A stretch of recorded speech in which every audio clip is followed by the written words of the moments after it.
বাংলাদেশ জাতীয়তাবাদী দলের কেন্দ্রীয় কমিটির আন্তর্জাতিক বিষয়ক সম্পাদক আনোয়ার হোসেন খোকন ভাই, আমাদের মাঝে উপস্থিত আছেন নারায়ণগঞ্জ মহানগর বিএনপি বিপ্লবী সদস্য সচিব অ্যাডভোকেট আবু আলী সুলতান টিপু, এবং আমাদের মাঝে আরও উপস্থিত আছেন নারায়ণগঞ্জ সিটি কর্পোরেশনের মাননীয়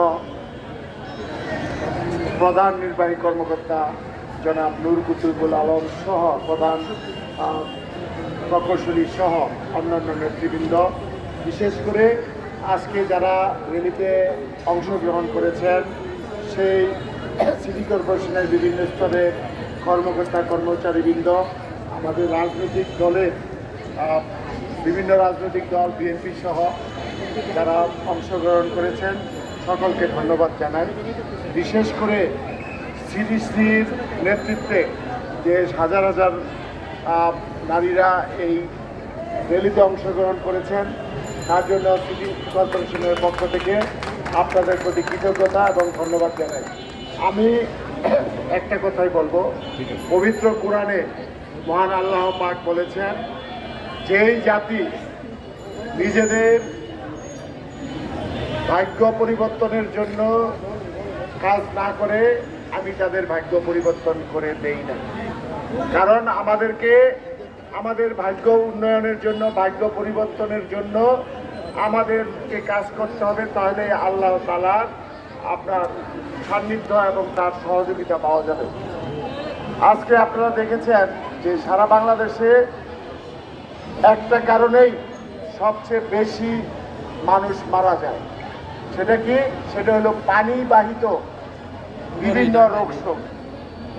এই যে ডেঙ্গু মশাটা, এটাও কিন্তু পানিবাহিত একটা রোগ, পানির মধ্যে জন্মগ্রহণ করে। এই জন্মটা মাত্র 3 দিন যদি স্বচ্ছ পানি আপনার এক জায়গায় থাকে, যেটা থাকতে পারে ডাবের খোসার মধ্যে, ঘরের যে বেসিং আছে সেটার মধ্যে, যে পলিথিন আছে সেই পলিথিনের মধ্যে আমরা পানি রেখে আমরা অনেক সময় ফেলে দিই, সেটার মধ্যেও এই ডেঙ্গু রোগ জন্ম নিতে পারে। আপনার বাড়ির আঙ্গিনায় বিভিন্ন জায়গায় পানি জমে থাকলে সেখানে আপনার এই ডেঙ্গু মশা জন্মগ্রহণ করতে পারে। সেই ডেঙ্গু মশার কারণে আপনার শুধু পানির কারণে বাংলাদেশের প্রায় 60-70 ভাগ মানুষের বিভিন্ন রোগে আক্রান্ত হয়। তার মধ্যে অন্যতম হচ্ছে বাংলাদেশের এই ডেঙ্গু।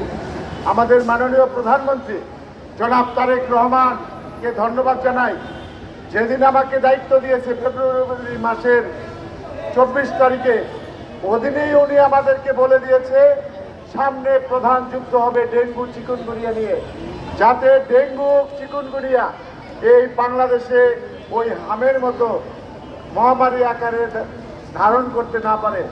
আজকে আপনারা একটা বিষয় দেখেন যে আপনারা আপনার ঘরটার মধ্যে পরিষ্কার পরিচ্ছন্নতা না রাখার কারণে হয়তো আপনার 10 টাকা বা 20 টাকা খরচ হয়েছিল পরিষ্কার পরিচ্ছন্ন করতে, কিন্তু যদি এই ডেঙ্গু মশা জন্ম নিয়ে আপনার ঘরের কোনো সন্তানকে কামড় দেয় বা আপনাকে কামড় দেয়, তাহলে কিন্তু ডেঙ্গুতে আক্রান্ত হবেন।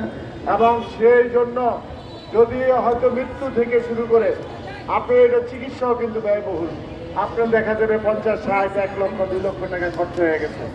সুতরাং এবং অনেকের মৃত্যু হতে পারে।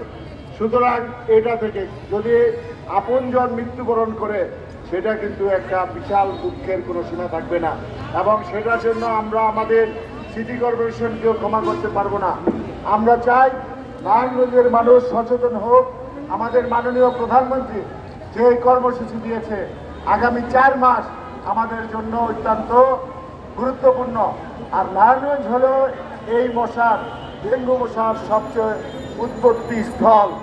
এই উৎপত্তি স্থলগুলি আমরা ধ্বংস করার চেষ্টা করব, আপনাদের সাহায্য সহযোগিতা কামনা করি। আমরা বলতে চাই যে আপনারা যদি সাহায্য সহযোগিতা না করেন, তাহলে আমাদের এই কর্মসূচি কোনো ক্রমেই সফল হবে না।